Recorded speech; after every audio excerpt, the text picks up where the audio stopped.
హెచ్చరిక, దైవజనుని హెచ్చరిక. అక్కడ నెహెమ్యా ఒక ఉద్యోగం చేస్తున్నాడు, కానీ దేవుని మందిరం గురించిన తృష్ణ అతనిలో ఉంది. యెరూషలేము గోడలు పడిపోయినవని, ఇశ్రాయేలీ జనాంగము శ్రమల పాలయ్యారని తెలుసుకున్నప్పుడు రాజుగారికి గిన్నెందించేవాడు నెహెమ్యా. అంటే రాజుగారు తినే పదార్థాలన్నీ రుచి చూచి అందులో ఏం పాయిజన్ లేదు, టేస్టీగా ఉంది, బాగున్నాయి అని చెప్పి అందించేవాడు అన్నమాట. అంటే రాజుగారు పక్కనే ఉంటాడు ఎప్పుడు కూడా. రాజభవనంలో ఉన్నాడు, రాజభోగాలతో ఉన్నాడు. రాజు కాకపోయినా రాజు అనుభవించినవన్నీ అనుభవించే హాయిగా కంఫర్టబుల్గా ఉన్నాడు అక్కడ ఆయన.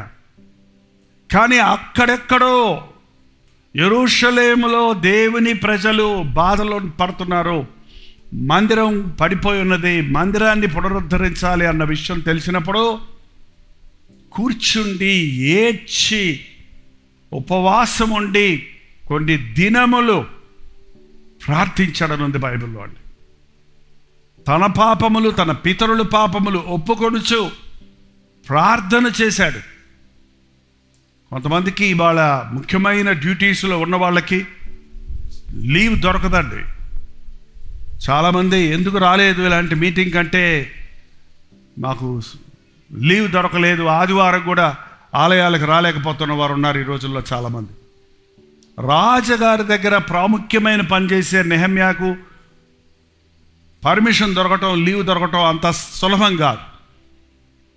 కానీ అతడు చేసిన ప్రార్థన ఫలితం, మనం ఇప్పుడు చేసిన ప్రార్థన అండి, ఇప్పుడే కాదు, మీరు ఎప్పుడు చేసినా సరే ప్రార్థన, మీరు దేవుని దగ్గర ఏ ఏ విన్నపాలు ఆయన ముందు పెట్టారో, ఏ ఏ విషయాలు ఆయనకి విజ్ఞాపన చేశారో, ఏ ఏ విషయాల కొరకు దేవుని సందులో మొరపెట్టామో అవి ఎప్పుడూ కూడా వృధా అవ్వదు, అవి నెరవేరుతాయి.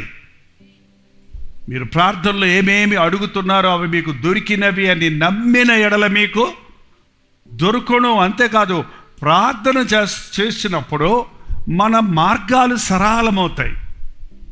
ఎలాగో ఎర్ర సముద్రం 2 పాయలై ఆరిన నేలను ఒక్క రాత్రిలో ఇశ్రాయేలు జనాంగం ఈ ఒడ్డు నుండి ఆ ఒడ్డుకి చేరగలిగారో, కొన్ని నెలలు పడద్దండి అసలు వాళ్ళు ఆ ప్రయాణం దాటాలంటే, నది ఒకవేళ క్యూలో వెళ్ళాలంటే. కానీ 100 feet రోడ్ లాగా అంత విశాలంగా చేశారు కాబట్టి ఇంచుమించు 20 lakhs పీపుల్ ఒక్క నైట్లో, ఒక్క రాత్రిలో ఆరిపోయిన నేలలో నడిచారంటే దానికి కారణం మోషే చేసిన 40 సంవత్సరాల ప్రార్థన. ఒకరోజు కాదు, అప్పుడు చేసింది కాదు. మా 40 సంవత్సరాలు దేవుడు సిద్ధపరిచాడు మోషేని తన గొప్ప కార్యాలు అతని ద్వారా జరిగించడానికి. ఏదో కర్రెత్తిని మాత్రం అయిపోయింది అనుకోవద్దండి. ఏదో చేయబెట్టి ప్రార్థన చేసిన మూలాన దురాత్మలు వెళ్ళిపోయి అనుకుంటుంటే అది కాదు. ఆ దైవజనుడి వెనకాల ఉన్న ప్రార్థనా శక్తి, అతడు సంవత్సరాల తరబడి వెంబడిస్తున్న విశ్వాస జీవితం, పరిశుద్ధాత్ముని యొక్క అభిషేకం, ఈరోజు అది కంటికి కనబడని ఆ ట్రైనింగ్ ఎవరు ఆశపడతలేదండి.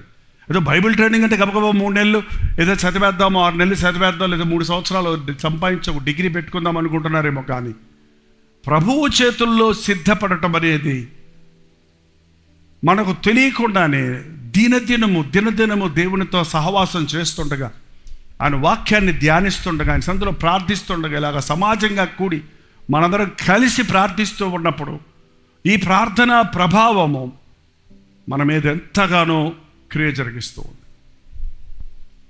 నెహెమ్యా ప్రార్థన వల్ల రాజుగారు తనకు తనే అడిగాడు, ఎందుకు నీ ముఖం విచారంగా ఉంది?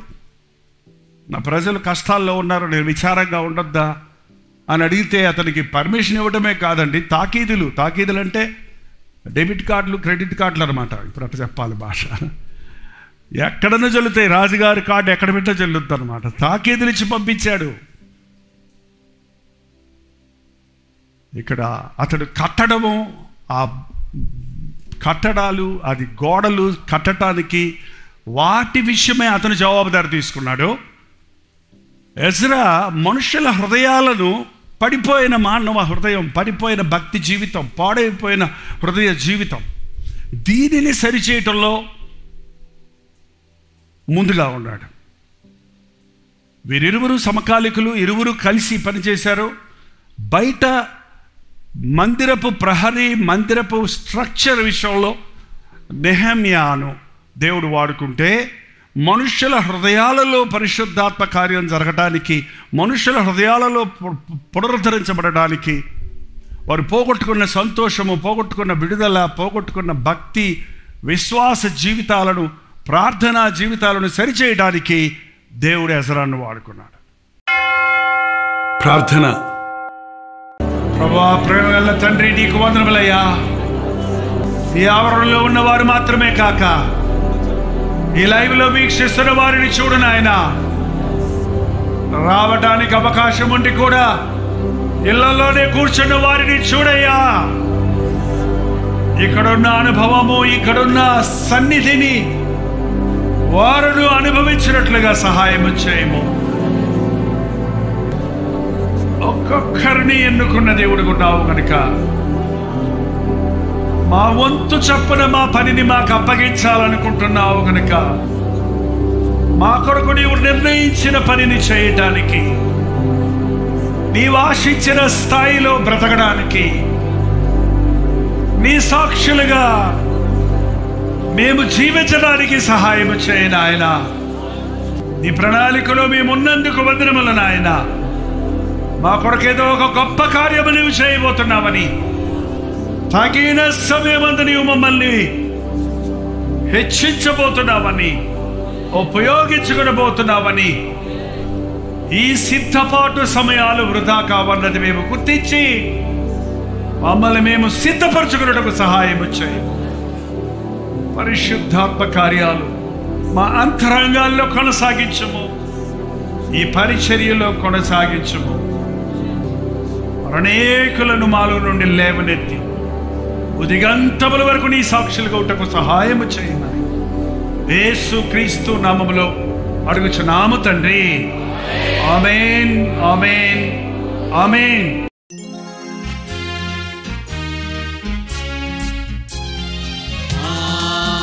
హల్లెలూయా, హల్లెలూయా, హల్లెలూయా. హల్లెలూయా, హల్లెలూయా, హల్లెలూయా.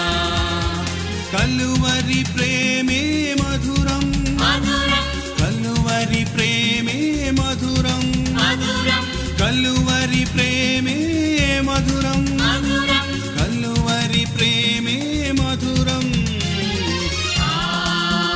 హల్లెలూయా, హల్లెలూయా, హల్లెలూయా. హల్లెలూయా, హల్లెలూయా, హల్లెలూయా.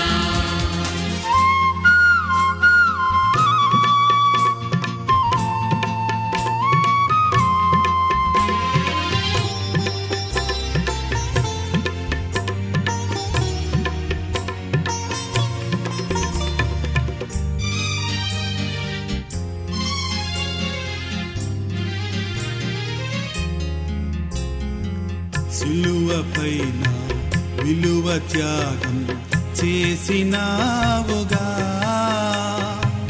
పాపినైనా నా కొరకు చిందించినావుగా, రుధిరం చిందించినావుగా.